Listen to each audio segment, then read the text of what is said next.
itu adalah perubahan dari huruf sia. Apakah wow, apakah ya, contohnya dia perubahan huruf sia, misalnya kata kala. Kata kala, pada saat KBPA-nya kan mestinya ka, ka, wilun ya, kawilun. Maka wow itu berubah jadi hamzah. Berubah jadi hamzah menjadi kailun.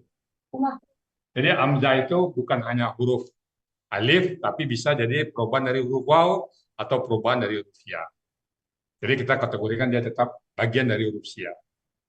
Jadi kita tidak membedakan antara alif dan hamzah ya Bapak Ibu ya. Itu hanya masalah tasyin.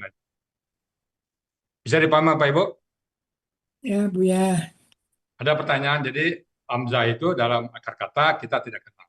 Dia tetap kita namakan alif. Coba lihat kamus. Ada nggak hamzah? Hamzah kan pada belakang. Ada nggak di kamus hamzah? Katanya hamzah ada nggak? Ada? Nggak ada kan? Nggak ada, Bu ya. Baik di Mamus Yunus ataupun di Munawir. Nggak ada hamzah ya? Ya, Nah, oke. Jadi Bapak Ibu sepakat. Jadi kalau ada nanti hamzah, dia sama dengan alif. Jadi kalau ada hamzah, kita anggap sama dengan alif. Oke.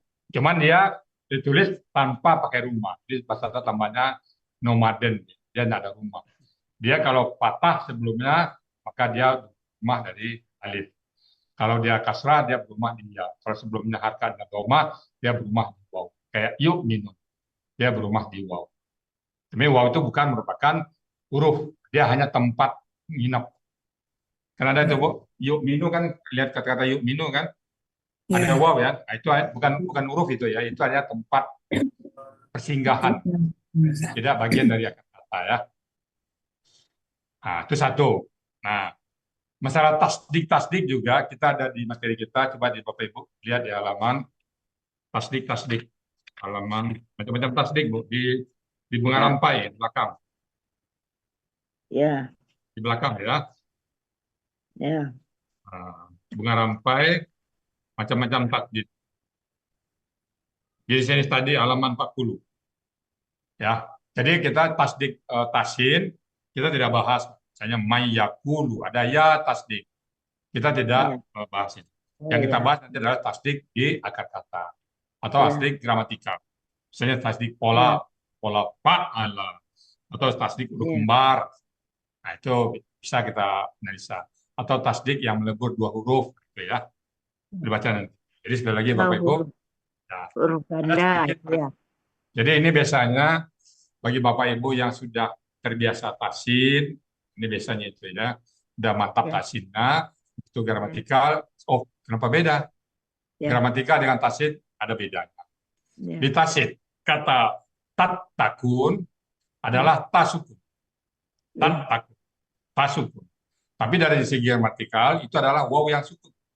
Iya. Ya, Oh, beda ya Bu ya. tapi ya, Kata la'an lakum tat takun. ya, Dalam bacaan tasin itu ta yang sukun. Tat, nah, jadi menjadi tasdik dia. Tat takun. Itu ya, tasin. Tapi dalam gramatikal adalah tau takiyuna. Waw ya, yang tahu. sukun. Waw yang sukun. Itu perbedaan antara tasin dan gramatikal. Ya, Masing-masing saling menunjang.